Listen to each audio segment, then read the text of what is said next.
but I'm in New York right now, and I have a really bad cold. Part of it, part of the cold was exacerbated by the smoke here from all the fires in Canada. And I'm sure a lot of you guys are totally aware of that.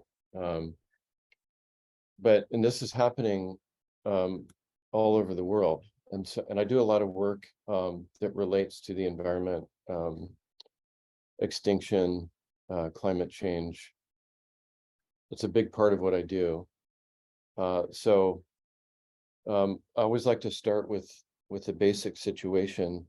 I don't want this keynote to be uh, totally negative, but in a way, it's an indictment of humanity. And I indict humanity because um, I feel like we have to be really honest about our situation. It's just like in psychotherapy. Um, and having been a long-term therapist and analyst, if you're not honest, it's pretty hard to make change. And I think we all accept that. Um, so, so I'm walking around Brooklyn a couple days ago, and everybody's wearing a mask. Nobody wants to talk to each other. There's smoke that's so thick you can hardly see another person's eyes. It was about 475 parts per million of particulate matter, which you can't live in. Um, and so it's, in a way, it's deafening. And it's happening in the northwestern part of the United States, where I'm from. It's also happening in California, where I live, and around the world. And so, in a way, it's a metaphor for what I'm going to say. Um, we have I do a lot of animal rights work. Some of you guys know me really well, and I do animal rights work literally every day. We are firmly in the age of extinction, and I think if we want to be most apt in our international discussions, we should always talk about it as the age of extinction. We are in it. It's not coming. We're in it. Um, we are levels of violence between humans and humans in the environment, humans and other species is becoming bigger all the time, not smaller. Does healthcare in America is about disease care. People are getting sicker. And by the way, I just want you guys to know, I'm sorry I wasn't able to participate, so I don't really know the threads of discussion you've had. So, cut me a little bit of slack on that, if you would. But so we have this situation, right? My situatedness right now in this moment, and then human situatedness. Global warming is getting worse. We have totalitarian states, fascist states that have trickled down into education. And we're seeing it all over, even in the so-called progressive school systems in California. Education is largely transmission of ideology. Critical thinking is not being taught or modeled. Even in so-called elite private schools. So this, and that's been one of the beginning conversations Creston and I had over 10 years ago, was what was happening in education and the lack of critical thinking, and really what GCAS was formed to transcend. Why? So questions I have that you could ponder as I speak. One question is, who is the human? What is the human? Who are we? What do we want to be? What is the meaning of the human? How do we define our humanity? Which is what humanism has always tried to do. Number two, what is the source of that meaning?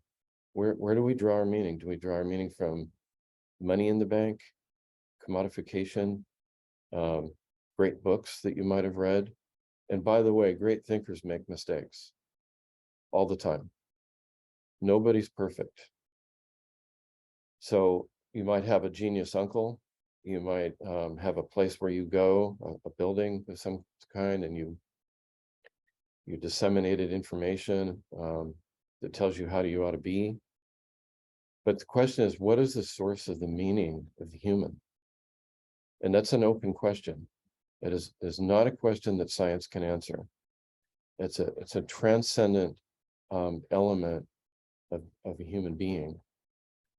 And then the next question is, what is my responsibility in all this? You know, when people write an epitaph for me, what are they going to say about me? I'm okay with people saying that Boileau made a lot of mistakes, but I also want them to say that I tried to be a highly moral individual and to try to change things for the better. And right now we have a paralysis in all quarters from what I see, and especially in America. You guys are spread out, GCAS is spread out, but in America we're paralyzed, polarized, unfortunately. And then the last question is, how can we help each other? Some people talk about that in terms of the interrelational self. If you're clinically oriented, some people talk about it in terms of solidarity. If you're politically oriented, so we've had all these tries at redefining our subjectivity, especially in the 20th century. Great thinkers. Phenomenology comes along and deconstructs the subject-object distinction. We have super thinkers like Lacan, who I teach and enjoy, very stimulating and challenging. Levinas, who I think is should be taught more in all schools. And you take your favorite thinker, right? We all have favorite thinkers, and they what a really good thinker ought to do is to provoke conversation. We don't want to swallow hook, line, and sinker what anybody's trying to sell us, right? Even me. So my work, since I was 16, has always revolved around freedom. Freedom of myself, freedom of all humans, freedom of all sentient beings, freedom of the earth, freedom of Gaia. And we're in a situation now in the last couple hundred years where we have, in our attempt at arrogance, we've strangulated ourselves. So you have great thinkers like Badiou, who I also teach, who I love teaching, Merleau-Ponty, Michel Henry, Jean-Luc Marion, Professor Martyr.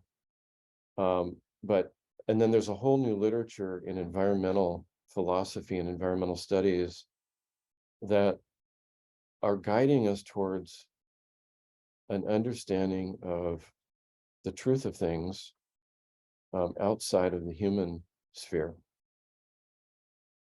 This is the Kantian question, of course. When you go into psychotherapy and you tell the therapist that you're not happy, that you feel like ending your life, you come to realize that you're in a bubble. And part of psychotherapy means to get out of that bubble and gain perspective, means to open the transcendent capacity that you were gifted. It was a gift to humans of freedom. And freedom just is this faculty of transcendence that we have in consciousness. Now, if you abide by some thinkers, I'll call them hyperstructuralists, they would have you believe that there is no freedom, that's just it's a nonsensical notion, that we really are just playthings of language. We're completely determined. If you take that position, then there's not much to do, really. It's really easy to slide from a philosophical way of life into a life that seeks hyperesthesia, hyperesthesia like in the media, addictions of all kinds, power. And it's that side of the human condition that I think is really destroying who we are. So we have denominated ourselves as the center of all being.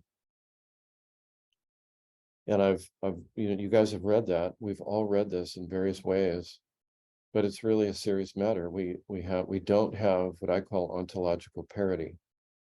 And by the way, I prepared 2 hours for today. Some of you guys know I like lengthy. But think about it like this. We don't see things as equal. We don't have ontological parity. And that's why we have racism. I was the subject of racism yesterday, which is a white boy. Really, it was a total reminder. It didn't faze me. What it did is it woke me up again. And so we have sexism, racism, speciesism. We have all these forms of bigotry. And then we have, even worse, a bigotry towards non-human beings. So right now, something like, I think it's 400, if you look at biomass, 400 million, humans are 400 million pounds. No, 400 million tons. All the other animals on Earth are 100 million tons, other than farmed animals for slaughter, and they represent 700 million tons of biomass. Well, those numbers should wake you up, because what's happening is that we're exploiting and extracting the life out of captive, imprisoned, sentient beings for us. And that slaughter number is going to go up higher. And what it means is we're going to continue to destroy boreal forest, rainforest. We're going to continue to pollute with pesticides. Glyphosate, for example, it's set to be reapproved in Europe, which is insanity. So we're basically on this ship of arrogance and hubris, and there are some people who are very smart, and there are some people who are very gifted. They might be stronger than everybody else, right? They might have an aptitude. But what's happening is that with the humanity that we've created, they're allowed to exploit others with their strength or their aptitude or even their intelligence. So we have, we see the human as mechanism. We have cause and effect science. My MD friends, all they do, they're trained in cause and effect, drug intervention. And the expanse of commerce, expanse of so-called rationality, the expanse of dominion, the triumph of objective reasoning over intuition. And I will tell you right now, most people will tell you not to trust their intuition. And I encourage everybody to rethink what intuition is. A deep participation with life, that deep participation with all other life forms. When you walk into a room, you can feel the room, just like you guys are in a room. You've been in a room for a few days together. And everything that happens, you feel, you intuit, and you know. And the same thing happens writ large on the earth. But what we've done is we've created these sciences and even philosophies that overly focus our experience. And so it's tricky, and you may quarrel in your own mind about this, but we have obviously vision, the ocular and the specular become more important than listening. And don't we love it when somebody listens to us? Isn't that just beautiful? When you feel heard. When you feel heard, you intuit that you're heard. So we have this, there's a book called Dominion you could read. It's about having dominion over the earth, basically trying to have dominion over as many beings as you can. But we've created, in Heidegger, I'm a Heideggerian scholar.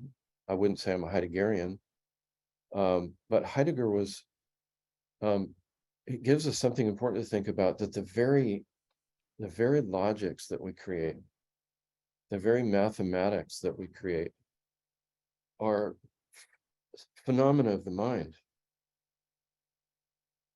They're phenomena of the mind, and we can recreate those.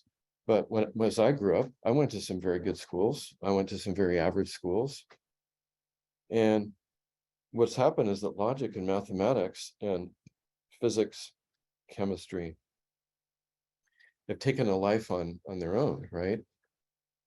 And they've done some very beautiful, wonderful things. But it's very interesting now that phenomenology is now integrating itself with all of these sciences so that we can reattach these very powerful discourses to life itself. And so I want to also say this, there's more and more dialogue about the big cosmological question, concerning that the fact that all species have a beginning and a middle and an end.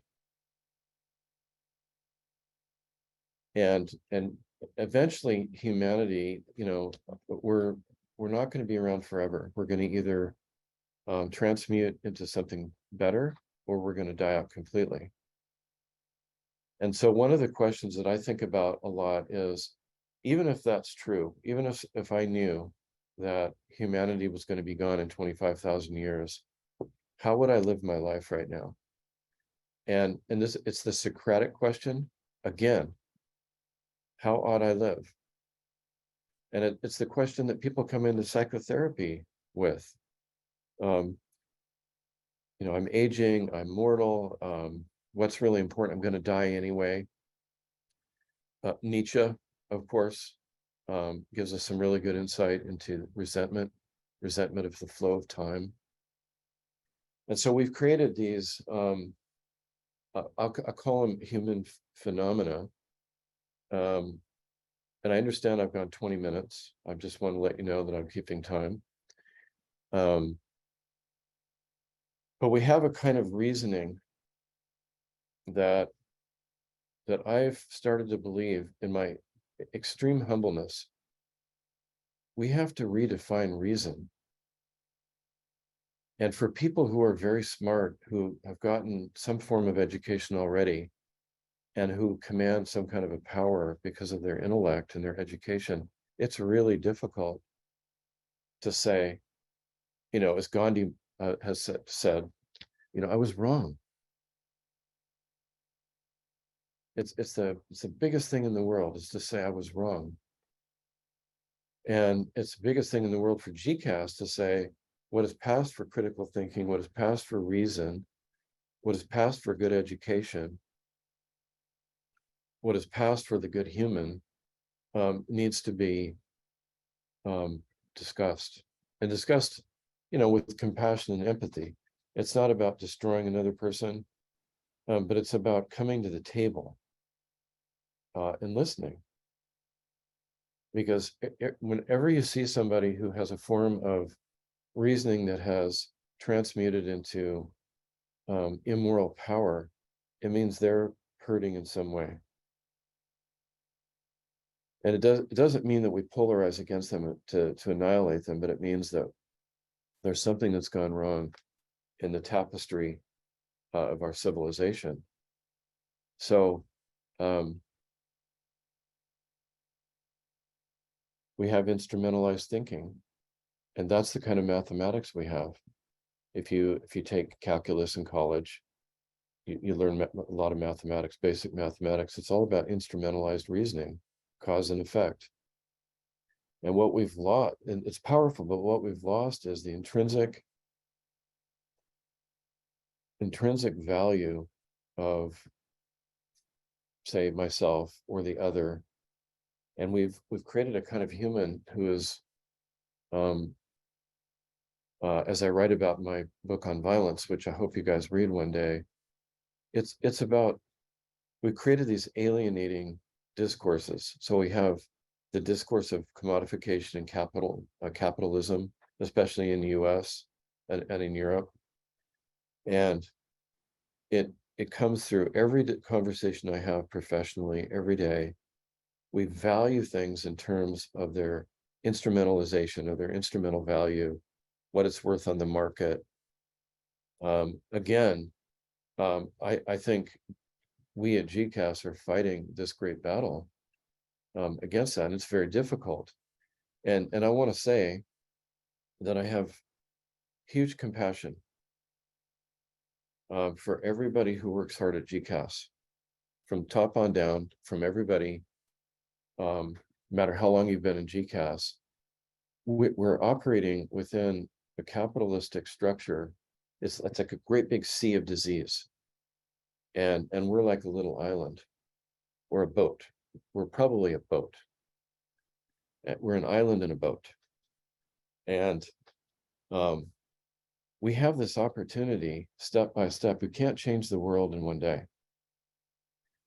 So the kind of subjectivity, remember, we're talking about freedom.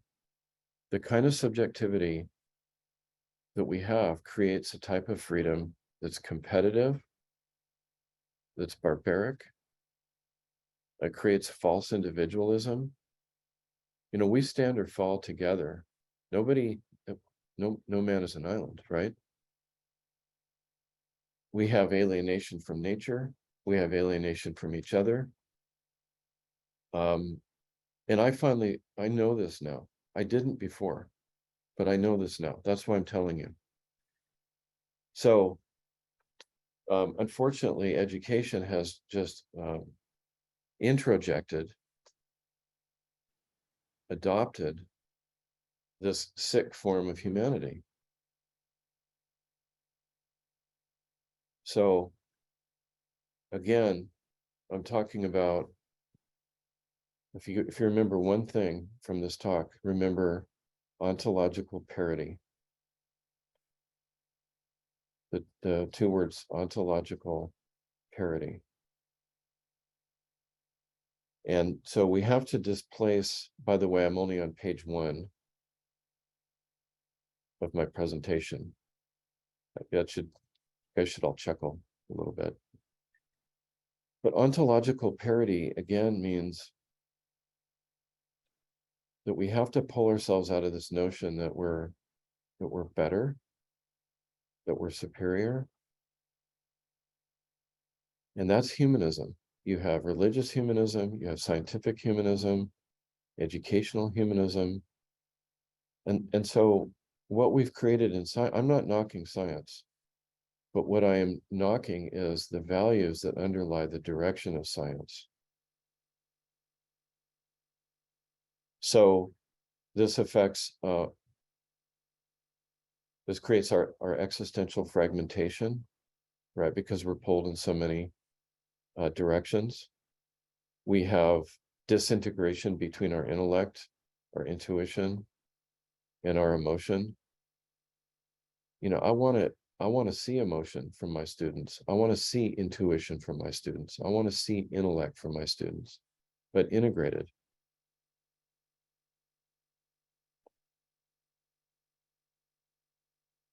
So in this, I call it, in a way, it's an addiction to the so-called objective. We not only lose our connection to life, we lose our connection to ourselves.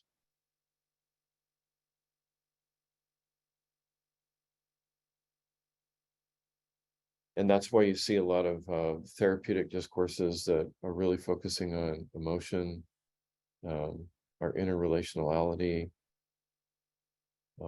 relationship, category theory, which I think is a really brilliant mathematics category theory, because it focuses on relationship, and you can actually construct a social and political manifesto with category theory. So, all right, a couple more things, and then I'm gonna close. Just a couple more things.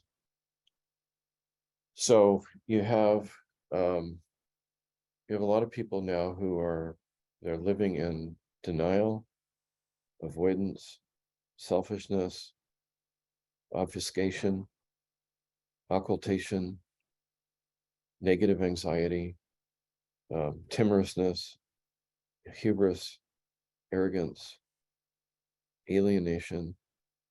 And these are all distortions of the authentic human. Can we overcome this? And this is a big question. Some people make the argument that we're an evolutionary mistake. And you have to consider it, being that we're all philosophers and intelligent people, you have to consider it. Were we an evolutionary mistake? Ought we die out faster? Maybe not. A good friend of mine who's a former friend of Levinas's argues that we do have, his name is Roger Berggraf, from Louvain. He argues that we have the ability to step beyond drives, and we have the ability to step beyond what's been made out of us, our materiality, and that's the transcendent condition that we have. That's the moral self. So the final thing I want to say, to be really respectful of our time, is this: you cannot do an adequate critique of history, and you cannot do an adequate critique of culture, and you cannot do an adequate critique of the human unless you critique yourself. And there are plenty of fine minds who are very good at criticizing culture, but that changes nothing. In my view, it's much less efficacious than looking in the mirror and saying, okay, these are the things that I see in culture that we must change.